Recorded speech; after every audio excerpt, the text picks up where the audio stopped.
3rd and 10. Dalton steps up. Picked off at the 40-yard line. Isaiah Simmons. Simmons down the sideline. Simmons inbounds. Simmons all the way. They may say with Cameron Thomas putting the heat up. Been a hot hitter in this postseason, Alex Bregman. And the 1-2. Swing and a three-pointer from way downtown. It's good! Alex Bregman! Thursday night sounds last night. Little postseason baseball and Thursday night football. This is interesting to see. It is Football Friday. I am Nick. Thanks for hanging out. Football. Had ourselves a childish error in last night's baseball game, which is hilarious. That's one of my favorite things about baseball here. Let's watch it here. And bloop. Oh, did we miss it? Yeah, watch this little situation here by the pitcher. Look at here he is. Bloop. And then, oh, shit. And then he just throws it over here. Oh, man. Tough look for the pitcher there, but the Astros survive. Before we get to Football Friday, they hang on to beat the Yankees. Why did I wonder why they lost? Wonder why the Yankees lost? Well, if you ask manager Aaron Boone, one reason might be because the roof was open. That ball that Judge hit, I mean, it was only about 370, but did you think it had a chance in that short right? Yeah, I think, who'd have thought? I think the roof open kind of killed us. I think it's a 390 ball. I think it was like 106 at whatever. And when I went out to take Sevy out, we noticed it a lot with Tucker's ball. The base hit he got to right, it kind of looked like it just went and stopped. And then I think Judge is a homer all the time. When was a Judge is a homer all the time? Well, it's definitely a home run in Yankee Stadium, which is like cheating to right field. Blown in? The wind was blown, across like that. So, yeah, I didn't think like he smoked it like no doubter, but. Dude. What? You fucking talking about the roof being open right now? Hit the baseball. I don't. Oh, Yanks. Well, the Astros lead 2-0, so that means that the Yankee Stadium thing is not going to be as much fun this weekend because they're going to be under a lot of pressure to keep this thing going. Irregardless, let's move on. It is Football Friday, and let's get into it. Last night I had some news that happened during Sunday Night Football, which was kind of a shit show and kind of fun. Thursday Night Football finally had some scoring. Isaiah Simmons with the second pick six of the second quarter for Andy Dalton. The Cardinals hang on to win by 8. It was not that close. The Saints got a field goal late to bring it with the one-score game, and they didn't get the onside kick. But during the game, megastar Christian McCaffrey, who seems to be still super famous despite never really playing football since he's constantly hurt, has been traded to the San Francisco 49ers in exchange for their entire future, essentially. McCaffrey, the running back, he went to Stanford and was a fantasy. If you play fantasy football, you know who he is. He's a god of fantasy football, essentially. Rumored to the Bills. The Rams, I guess, were kicking him around. The Rams don't. I don't know how the Rams, they don't have anything left anymore. So that happened during the game. I think it's like a third rounder this year, second rounder next year, and a fourth rounder next year or something. It's crazy what they traded. They traded a bunch of stuff for a running back that's going to play like 5 or 6 more games. The game itself was weird. Nobody knows, like, Cliff Kingsbury. Here's Kylar Murray apparently really mad at Cliff. Look, watch the video. Look at him. One of the things I like about pro football is that these are grown men, they yell at each other, and they do say things to each other that were like, you wish you could say it to coaches and players sometimes. They do say that. There's video of Chris Boswell, the kicker for the Steelers. This is so funny. He's walking into the locker room after they upset the Patriots, and the offensive coordinator, Matt Canada, is celebrating, and you can hear Boswell say, "It ain't because of you, can guarantee you that." Like, fuck, dude. That's funny. I think that's funny. Last night had one of the greatest runs in college football so far this year. Dontavian Wicks. Let's roll it here. This is the recap from Louis Riddick. Is Virginia, I think he's a wide receiver for Virginia, maybe a tight end. Playing against Georgia Tech on Thursday night. Look at this play. Right here, whoop, and then spin, stays inside. Whoop, and then now a cut back. Whoop. You like that? Cut back across the field. Pretty. Thursday night football for college is always fun. I like when there are conference matchups. There hasn't been a really big Thursday night game in a while. Shouts to the NFL for just destroying that. They just got rid of it. They're like, yeah, no, this isn't going to happen. Okay, Football Friday. Let's get into a preview. I got to stop taking too much of your guys' time on Fridays. Week 7. Start with college. College football this weekend is meh. It's going to be okay. We're going to be okay. Yeah, we're going to be okay. All right, so let's start with the top 25 and games that are going to matter, or things where I think that I'm pretty good at sniffing out when there might be an upset or a game that'll at least be close. Like Indiana used to be the team to kind of pay attention to for something that could be fun, But so let's see what we have here. The noon game, the noon slate seems to be pretty good. Syracuse at Clemson. This is one of those games that you're going to want to be close. This is one of those games that I actually don't think this will be close. That's just my take. I'm calling bullshit here. I don't think it's going to be close at all. That's the only ranked-unranked matchup in the morning. You have Iowa at Ohio State. I think Ohio State's going to drop like 70 on them. I think this is going to get ugly. Iowa can't score. The thing about playing defense is your defense gets tired when your offense has the ball for 90 seconds. UNLV at Notre Dame. That's later in the day. Oh, Irish, you got to get 7 wins, Mark, or you're going to be fired. Yeah, the morning window, not great. It just there's college football. And then in the afternoon, that's when the ranked teams kind of come out to play. Ole Miss is at LSU. This one definitely smells like an upset to me. Ole Miss is weird. They're the number 7 team in the country. They're the only undefeated team in the SEC West. Their schedule is front-loaded in such a way that they have straight conference games to end the season. They still have LSU, Arkansas, A&M, Alabama, and Mississippi State. So all of the teams on their schedule are good, or they're LSU or Mississippi State, they're rivals, right? So I think Ole Miss is going to beat Bama. That's just a gut feeling. I just think they're going to do it. The Bama defense isn't scary, and I don't know. But I do think that Ole Miss is going to lose to either LSU or Arkansas. I don't know why. But last year they were 10-2, and this year they have better players but a worse quarterback. UCLA and Oregon are playing, which is perhaps the most important game in the Pac-12 has had. The Pac-12 always manages to do this. They do this one extra conference game. So instead of playing, there's a 12-team league. So instead of playing, they play 9 conference games. The problem with this is that you need Oregon and UCLA to fucking avoid each other this year to the conference championship. I can't do all of this work for these people. Oh, my God. So you got Utah, UCLA, and USC are clearly the 3 best teams in the Pac-12, which is nice. These teams look like they're actually really good at football. They're USC's got their problems, Utah's got their problems. Utah's missed, if they had 2 5-stars a year, they would be one of the best teams in the country, but they're not. UCLA's coming out of nowhere. Chip Kelly, I thought that he would get fired. Remember, we reported that they had literally 4,000 people at a game. Yeah, well, they're really fucking good. But they're playing a Pac-12 North team in Oregon. And if Oregon wins, then okay, the Pac-12's done. They're not going to go to the playoff again. Despite, this is the first year in my life, a little side tangent, that I can remember that a 10 to 12 team playoff might actually be interesting.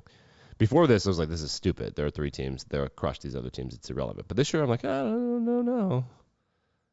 Are we 100% sure that Ohio State beats Ole Miss? Are we 100% sure that UCLA, Clemson beats UCLA? I don't know. The other ranked-unranked game, Texas and Oklahoma State. Texas escaped Iowa State and Austin with bad bullshit refereeing, of course. Now they're on the road to Oklahoma State, who suffered its first loss of the year against TCU in an epic comeback last week. I don't know what to say about that game. I think Texas has the best quarterback in the country by far. Quinn Ewers, man, he is legit. Other big games this weekend, Mississippi State's playing Alabama. That is the night game on ESPN. Minnesota at Penn State. That's the night game on ABC. That's the whiteout. Penn State trying to come back from getting annihilated by Michigan. Let's go to pro football. It is football weekend, NFL time. The big boys. I smell some rats here on NFL gambling, and I've got some bets for you against the spread, etc. Let's start with Detroit and Dallas, and what I'm going to call a classic narrative off. So Detroit has the 5th best offense in the NFL right now. And this is total points scored. They're one of the best offenses in the NFL right now. Despite getting shut out and then going on a bye, they are still one of the best offenses in the NFL. So in back-to-back weeks, they scored 0 points. One time they got shut out, and one time they were on a bye. And they are still one of the best offenses in the league. Total points right now, they're like 14th. Back-to-back goose eggs, and they're still right there. With a 0 in a shutout, they are the third best offense in points per game in the league at 28. It's because the offense is designed to score points against what's happening in football. So right now, the reason that the Bills and the Chiefs aren't scoring a ton of points against these teams is because they're dropping 2 safeties. Well, when they do that, run the goddamn football. We talked about this. Detroit does that. And then when they do that, they do a classic Bill Walsh, old school Broncos kind of offense. Remember the Broncos from the 90s? That's what they do. That dominates this too high shit. However, their defense is among the worst in NFL history so far, which is hilarious because Dallas's offense is quarterbacked by Cooper Rush, who was not starting this week. Dak Prescott is coming back. But the defense in Dallas is one of the best in the National Football League. Detroit is yonder at the bottom. Yards per game, 400 points per game. Rock bottom, 134. Get this. Detroit also, remember, they had a bye week last week. And right now, the only teams that have allowed more points are the teams that have played 2 more games than Detroit, Arizona and New Orleans. They have played 2 more games than Detroit, and they have allowed more points. And Arizona has only allowed 6 more. So Detroit's defense is a joke. This game is either going to be a mess of offensive ineptitude because Dak is coming back, or it's going to be points on points on points on points. And I'll tell you what, on the Lions side of the narrative, it's same old Lions. Got to fight. This isn't working. This rah-rah shit. This coach can't do it. Versus, do we have a fake quarterback controversy?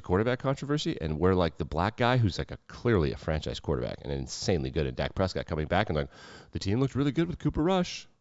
Oh, man, this Dallas-Detroit game is going to be a shit show.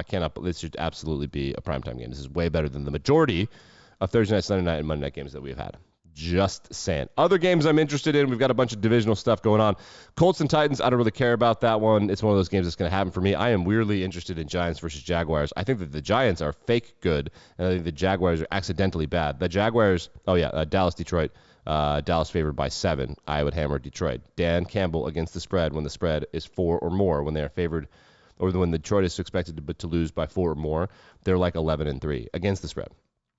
Okay, Jags, Giants. Jags are favored by 3. I think they're going to cover that easily. I think the Giants are fake good. They've been kind of doing this rah-rah. They're getting a little lucky. Time's up on that, I think, but who the hell knows? Maybe the Giants are for real. Browns and Ravens. The Ravens are favored by 6.5. I'm not touching that game. I think that the Browns have some good things going on, some bad things going on. The Ravens are just like giving away games. Falcons, Bengals.